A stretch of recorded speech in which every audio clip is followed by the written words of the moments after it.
տիկնայք և պարոնայք, այսօր ոգեշնչվելու է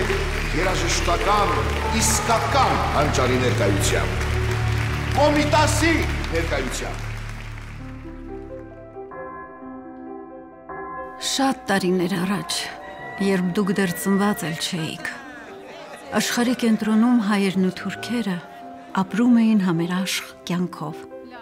կողք կողքի։ Որտեղից գիտես այդ մեղեդին։ Ես թրքուհի եմ, բայց իմ ամենամտերիմ ընկերուհին Սոնան հայուհի էր, հետո հայտնվեց Սողոմոնը։ Աստվածային ձայն ունի այս տղան։ Մեր երկիչ որ փուկն է։ Գնանք ինձ հետ տղաս։ Դուր ձեռքդ։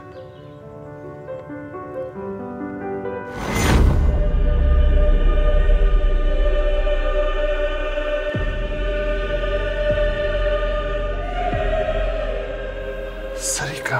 խնդրեմ։